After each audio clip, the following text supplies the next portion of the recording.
Welcome to Inventures, the podcast where we invite creative minds to invent the ultimate immersive adventure.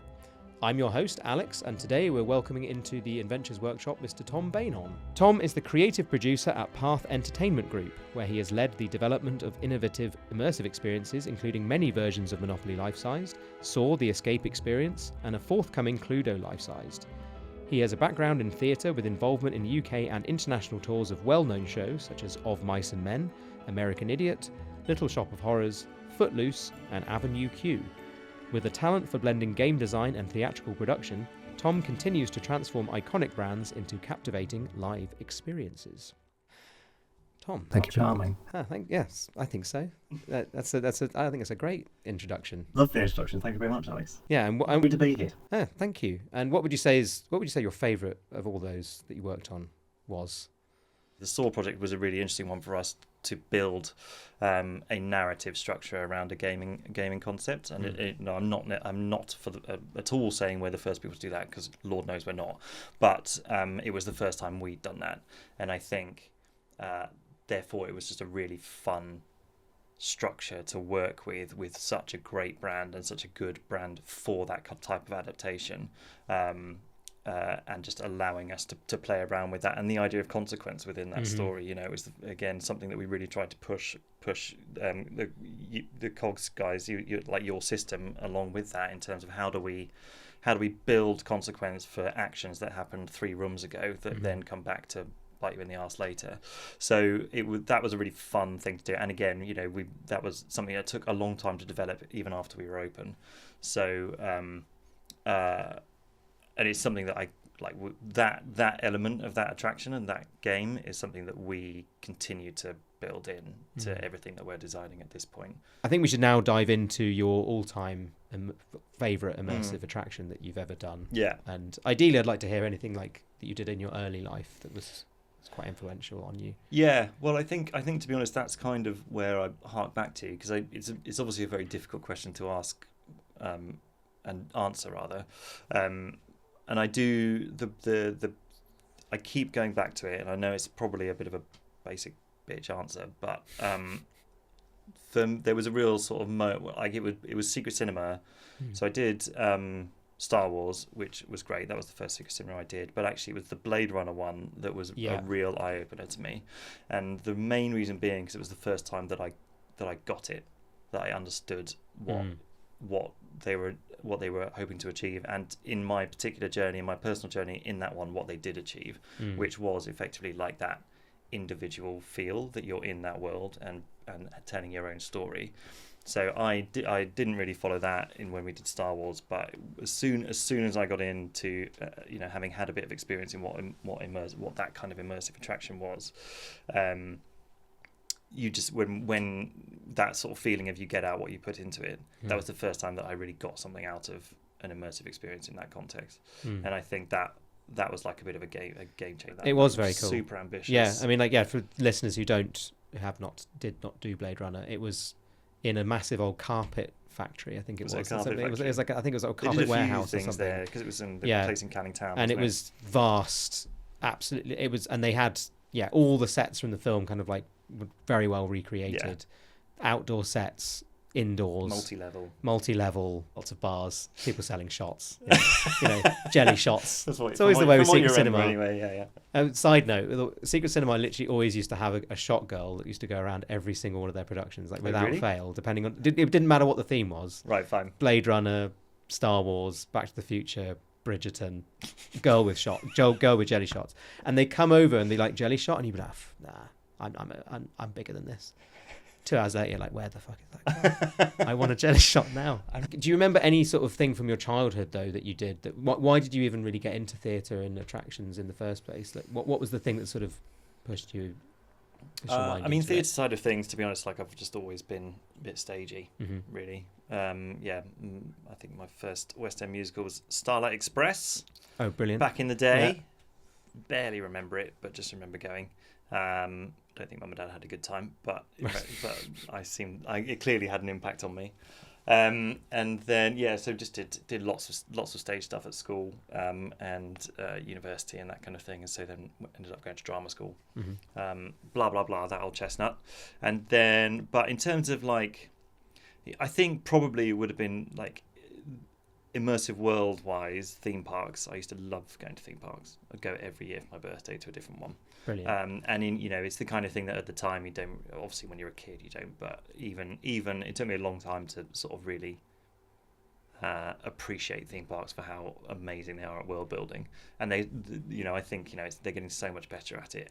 Even like now it's clearly becoming, the queue is as much the ride as the ride itself at the moment, which is excellent because you don't want to be stood around for 2 hours with nothing to look at and nothing. Right. So I think things like going to Alton Towers, going to Disneyland, was very fortunate enough to go to those a fair amount when I was growing up. Probably that's the kind of thing that probably subtly had quite an impact on you. Have you ever been to the Disneys in the US? No. Really? Yeah, I know. Yeah, mate. And I don't get out very much. You simply must. I know. Because I think, as you say, the ride in the queue thing, Rise of the Resistance. I think you just have to do it. Yeah. Because to see where things have gone, yeah. What things are possible with $500 million or whatever it cost, and it is pretty spectacular. Yeah. And it is the most immersive ride I think that exists. Right. And will exist for a while. Now, this is the big one. Mm. If budget, time, and physics weren't an issue, yeah. what immersive attraction would you create and how would you do it? I am so intrigued to know what people say to this question.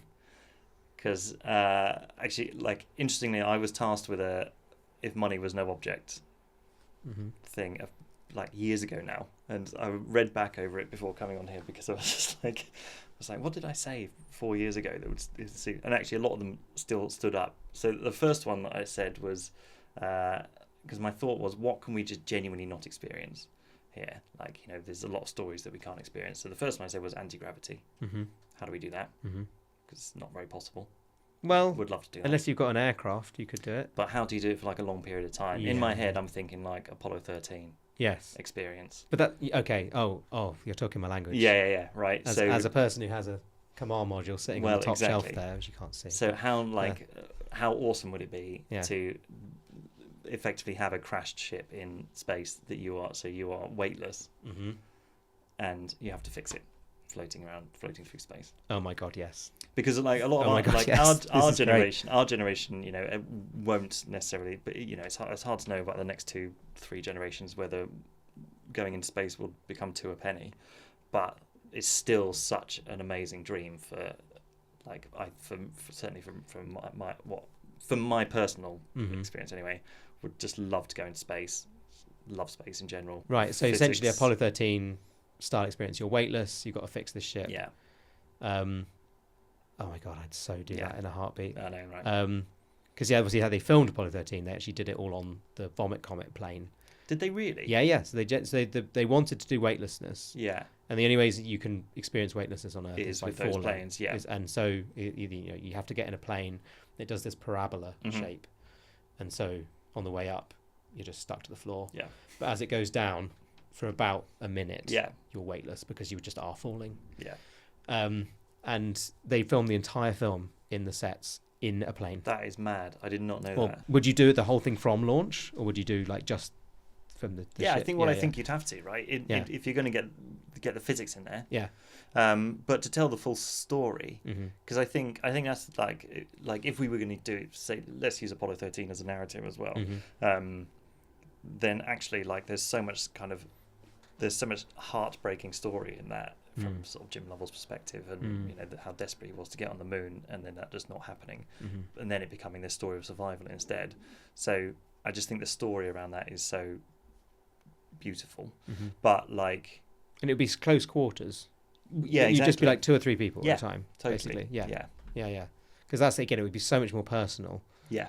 And would you compress this into a few hours, or would you this be a week-long experience? No, it'd have to be quite short. It'd have to be quite short. Yeah. So how short are we talking? Ride short or so it depends. But so I guess the question is we're not talking about commerciality here, are we? We're talking about your ideal. Yeah. You'd probably want it to be like an afternoon's worth. An afternoon's worth. If you're going to be committing to putting somebody into an anti-gravity, like what kind of, do you need training to be an anti-gravity? Maybe a little bit, because they've got those planes. So you can yeah, I mean, like technically, I think if you're going to be an astronaut, you do go on those planes just to make sure you're not just going to be sick all the time. Well, because that's the other problem, that is a major problem. Yeah, because you're not going to be taking drinks into anti-gravity experience. Yes, that's true. Yeah, no drinks, no drinks allowed. Just that is actually true that some people just will be sick in zero G. That is just apparently a thing. So we have we have a testing tube before we get in. Yeah. Okay. Yeah. Before you're allowed in, you have to go through like a vomit tube. Cool. Which probably stinks. Yeah, vomit tube first. Great first experience of this thing. Okay, and then green light, red light. So if you green light, if you haven't vomited, you get to go into the experience. Brilliant. And so then you do the launch, which is just that you can just make that super dramatic. Yeah. Obviously, that's just great. Yeah. Loads of G forces, just like vibrations, dramatic. You may as well build a whole thing, right? So you can go up in the lift. Yeah. Oh.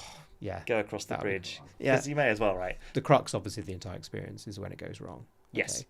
So essentially, you go up into space, you get to do the whole zero G thing, which would just be fun anyway. You get to mess around with some ping pong balls. Yeah, ping pong balls, blobs of orange juice, whatever it is. You're just like, I think this is great. Marmite.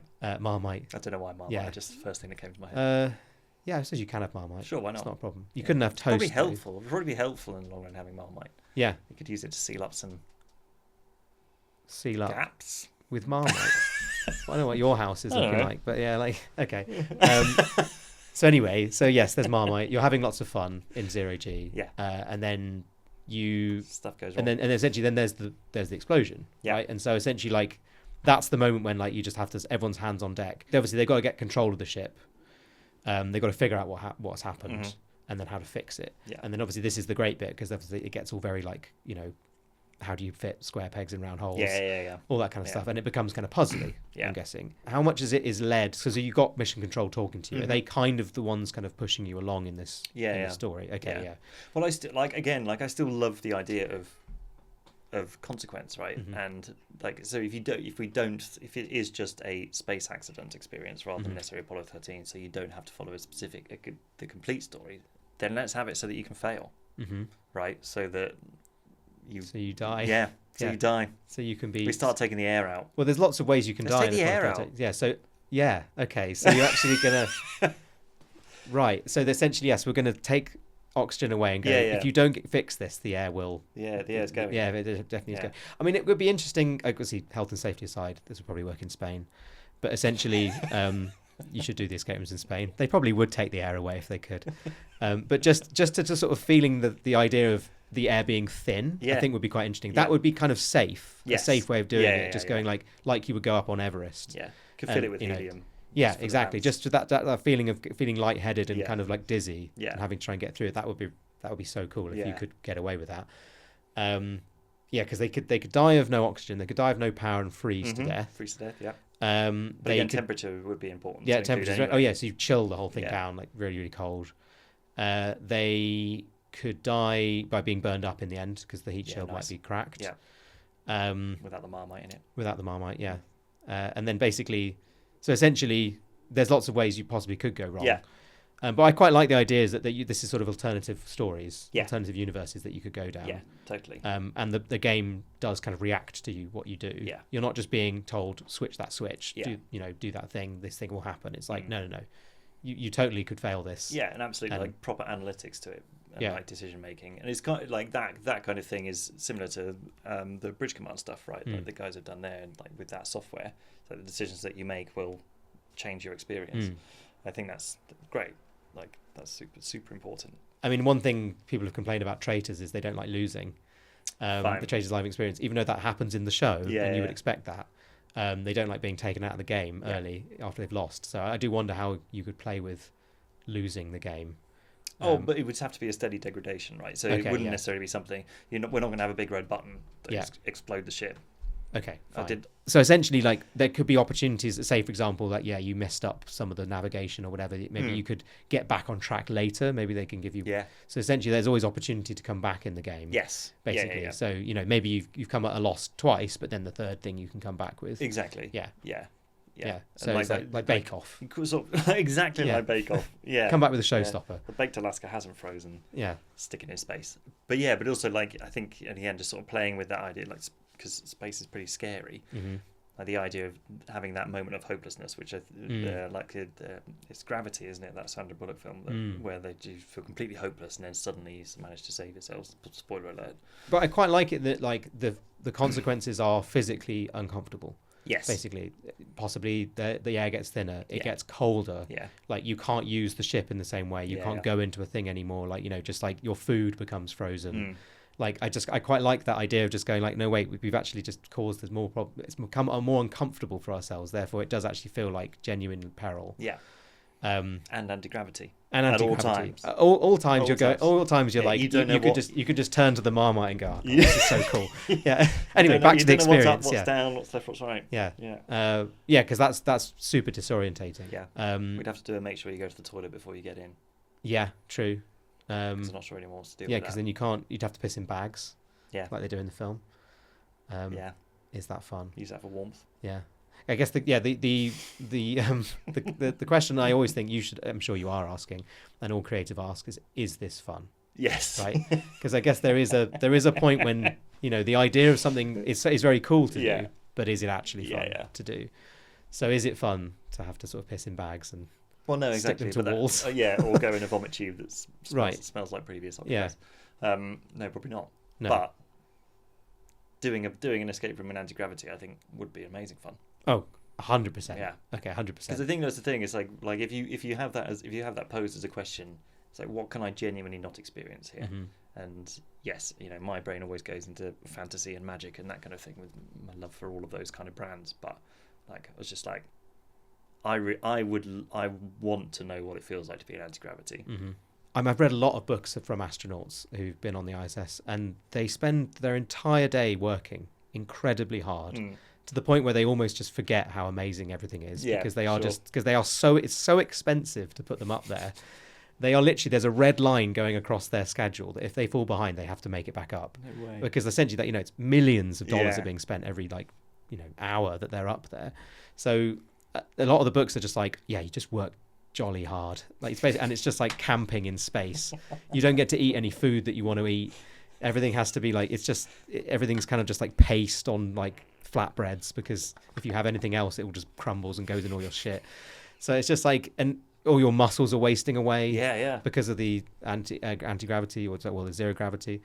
And so like space ain't a picnic. No. It ain't like as fun as it. I mean, I'm sure like you look out the window and just go, bloody hell, that's amazing. But like that's a snatched moment between shit, I've got to get back to my experiment. So I guess it's probably quite stressful. Yeah. But so you're going to take all that away and replace it just with pure fun. Yeah. Then basically. You go to Nando's afterwards for dinner. Great. So it's next to a Nando's. Yeah, sure. Why not? Perfect. So you'll do a tie-in. Yeah, with that. Do a little tie-in. Yeah. Yeah. Can be a Portuguese space station. Yeah. Oh, great. That's original. Yeah, why not? Yeah. I love it. Okay. So there's peri-peri sauce like everywhere. Yeah. And Marmite. Yeah. So, okay. So I want to sort of get an idea of the kind of structure of this whole piece. Okay. So essentially, like we started with the launch. It's really cool. Yeah. You've got 0G, blah, blah, blah. Accident, lots of puzzles, branching narrative that can go in any way. It is basically like a proper working game where you can kind of build back your position into the end. What is the end, really? Like, what is the finale? Even if you've been doing really well, it's essentially re-entry, I'm guessing. I think, there's probably, you probably want to find a way so it's such that you return to Earth one way or another, whether that's successfully or unsuccessfully. Because it would be nice to have an option to just sort of float off into space. Right, like in, what's his name? George Clooney does in Gravity. Doesn't he just float off at one point? One of them does. Although he doesn't, it's not really quite clear whether he's real or not. Sorry, spoilers alert.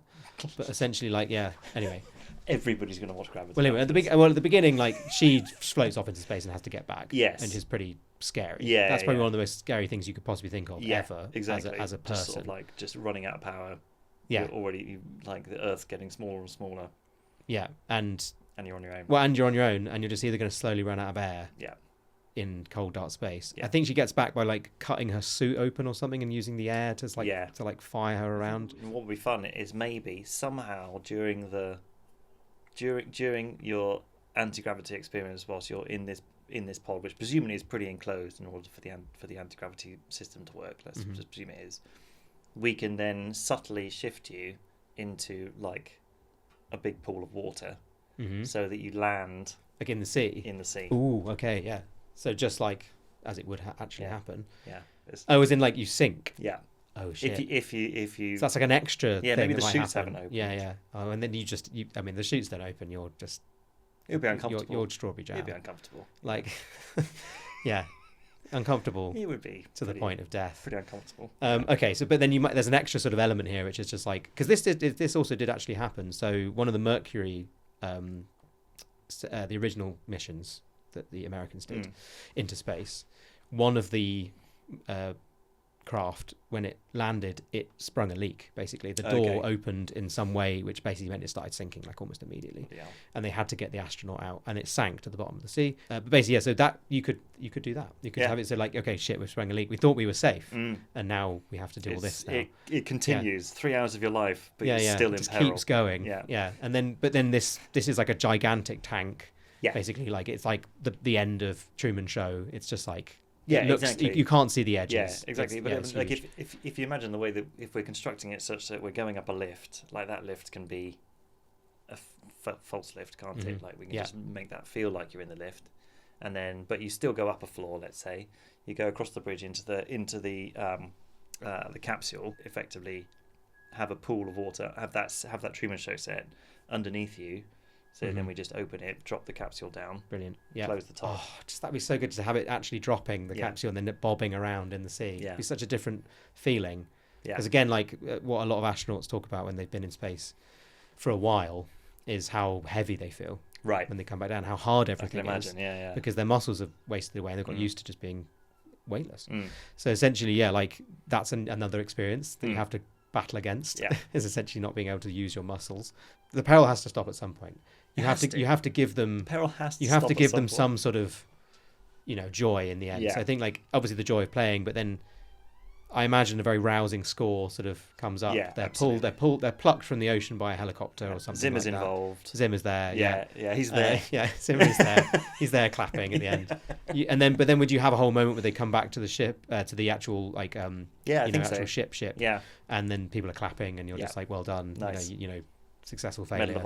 Medal of Honor. Knighthood. Yeah. Or like the end of New Hope sort of thing. Yeah. Yeah, like exactly. Love it. Yeah. So essentially Apollo 13 or space goes wrong. Kind of basically I think experience, which is like sort of open world in the sense that you can kind of do anything. Yeah. But of course you're in a ship, so it's like there's only so much you can do. That naturally limits what you can do, right? Yeah. Of course. But you're right. I think like ultimately what you don't necessarily like having people float off in space is a fun option for an ending, but then does mean you're effectively breaking the world to be like, okay, everybody out now.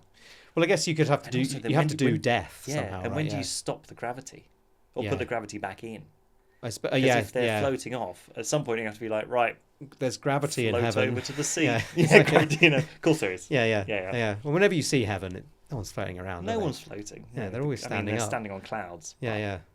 Anyway, but essentially, you have to sort of bring them, you decompress them, right? That's what you call it, right? Decompress and make sure you didn't turn the gravity on when they're floating in midair and have them plummet to the floor. But weirdly, doing death as an experience has been done to an extent. So like Layered Reality's previous sort of version, ... did a show. Part of the experience was that you were literally buried in a coffin, basically, because you're in VR. You were lying on a bed, and then you die, basically, and you see yourself in VR going down into the earth. And then there was a very, very good point. I think it was the best point of the whole thing, where they Somni. It was called Somni, where they basically a clod of earth hits you, and they actually drop something on your chest. It's just like a bag of whatever. But essentially, like they did it exactly the right point, and you're just like, oh my god! And you just like they actually did the experience of dying, as much as one could, being conscious. That's horrible. Or at least being buried. Yeah. So you could play with that. Yeah. You could play with like you die, everything just goes black or something, and then someone appears and goes, "You're all right." Yeah. Do you like it? Anyway, so but I like that you could essentially die. If I said you could do this tomorrow and you have £1 million or something, and essentially it's achievable in some way, but physics, time, and budget, the world exists. Like how would that feel to you? What would you cut out? How would you approach it? So if we were doing it for real, Yes. from a commerciality perspective, it would need to be shorter than 3 hours. It would need to have more players go through it. The good thing about the structure and the good thing about doing something in a small space is it means that you could probably have more than one of them active at any one point. Still 3 people? Or do you increase the size of the ships? I think you'd probably increase the size of the ships to get kind of up to your 6. Because I mean, like our average group of Monopoly is 4, so you probably want that as a minimum, and then design it for 4 because that's probably what you're going to get most of, and then have availability for 6. What I'd like to explore is the idea of that claustrophobia element that doesn't necessarily exist, and putting like what feels like genuinely real stakes in there. Things like temperature you can play with quite easily. Things, you know, and those sorts of consequences, I think we could play with quite well. And then I think you probably you could still do that transition. I think to sort of landing in water, you just need more space, and you need to time it cleverly so you don't have more than one pod in there at any one time. Essentially, obviously, because there's no 0G, it's like the ships are like walkable. They're like different designs. They're not really like 60s capsules anymore. Yeah, probably. But I'd love to be able to put some ladders in there and have that kind of feel, even if it's like, and similarly sort of crawl through spaces, that kind of thing. Because I do think the claustrophobia, and then maybe it becomes more like, sorry, I obviously think very brand heavy because that's what I tend to do. Maybe you could even look at more sort of like an Event Horizon style experience where it's even, you go down horror route a bit more. That would be the thing that would increase the peril, basically. Yeah. The thing that would be more, because I like that, because I think especially with an escape room format or adjacent formats, the horror element is the thing that kind of keeps you under duress and is actually making the game harder, because it's distracting, but it's also exhilarating. And you're trying to sort of work your mind through being scared. So I think that's the difference, is sort of like you could play, like the hyper realism is good, but I think would limit your audience in terms of sort of if you went very realistic Apollo 13 style. I think if we could still play around with the idea of physical consequence over digital consequence, right? Which I think I think that's, as far as I'm aware, and to be fair, I've only done it once and I've not done it for a long time, and I know they've changed a lot since I did it, but with Bridge Command it feels like a lot of the consequence is digital. I know that you guys worked on it and put some physical consequence elements into it as part of the game design, but really your decision making is then led through the software rather than necessarily through the hardware. So I think we could probably expand on that a little bit more, but I think, and just adding that sense of genuine peril to it would just add to the stakes. So what's the one piece of advice you'd give someone who is like entering into the immersive attraction industry? I think that was a really interesting question to sort of have a think about, and I thought it's the kind of thing that I've said to other people in the past, is the what I find very beneficial in the work that I'm doing at this point in my life is having gone through other roles that massively impact the creative side of things. So not like the creative is, in my opinion, an important but really, really small part of delivering on these projects. Like understanding how much stuff costs, because it's great having an idea, as we, like the whole conversation, what could you do if money was no object? You can come up with so many things, but as soon as it comes down to actually delivering it, you're right, it suddenly sort of slims down, and having that in mind to start with, I think is just vital. My advice would be, don't necessarily feel like you have to jump to delivering something creative straight off the bat. Whilst you're designing that creative, whilst you're in that mindset in the long term, absolutely. There are so many cogs to the machine, no pun intended, that you can get more experience in without immediately jumping in and doing a creative project. Does that make sense? Yeah. I think I completely agree. I think it's like basically you just need experience working in lots of different areas of the business of making immersive and theatre. Like operations, I think is a key thing. Like how you, like, it's all very well, we know, that's again slightly contradicting myself, but it's all part of it. It's like, okay, we know how much it costs to build, we know how much it costs to install and put it, how much does it cost to run it? Because you might have a £2 million, £5 million production budget that's great to run it, but then it's not sustainable if it costs 150 grand a week to operate, because you've got actors, you've got staff, and the venue cost is too much. So like understanding what those operations are is so important. I often think that it's better that you do a simple idea well executed, than try and do a big idea badly. Because actually that's what, and like audiences will comment on that. I think it's just about being clever with the money and going like, okay, what's the most practical thing that will work as a business? Have longevity, and knowing that from the outset as well, and not sort of changing your mind on what that is halfway through. It's just being able to be super adaptive in the moment, and not being so protective of what you're creative is in the moment that you start getting to that production point, because the odds are you won't be able to. Odds are there's no anti-gravity machine. And so we have to then what's going to happen? So what are we going to do instead? Right. And not taking that personally, because being creative, it can be difficult sometimes when people come in and change your ideas. Like I wanted a lot of water stuff when we first did Paddington. Everyone came in and poo-pooed it straight away. It's like, yeah, fair enough. You should go to Spain. It's probably fair. You should take them to Spain. You should take them to Barcelona and do any escape room full of water. Fine. Is possible. Yeah. But then that being adaptive, it doesn't mean it's a bad idea. It just means that it's not going to work in that context. And so there will be a way to achieve a similar thing in a way that is manageable. So that being able to adapt and being able to work with wider creative teams in order to make that adaptation is so important. So finally, if you could leave our listeners with one spark of inspiration, what would it be? I'm continually amazed about what actually is possible, and I vividly remember when we first started working with you guys on Monopoly, and I'd never designed escape rooms or any kind of puzzle rooms or used any of that kind of tech before. The amount of times I would come to you with a sheepish suggestion, that's hard to say, sheepish suggestion about an idea, and you guys would just immediately say, yes, that's fine, or come up with a way of doing it, or be like, oh, that's a cool idea, let's have a think about it, rather than just being like, oh no, we can't do that.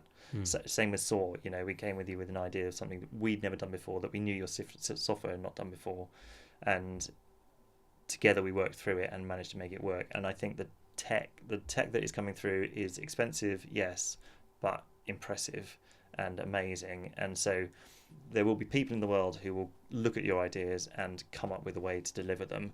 It may not be the way that you immediately had in mind, but it will give the same response. And I think just like the collaboration that is in this industry is amazing. I personally think it's a very supportive industry. I don't know a lot of people, but the people that I do know are always great, always willing to meet for a coffee or a drink and talk through ideas. And I think it's important that we maintain that, because there is a lot of competition coming out there. We're consistently becoming more and more competitive, especially in London at the moment, because there's a lot of product about. But maintaining that real element of community that does exist at the moment, I think is wonderful.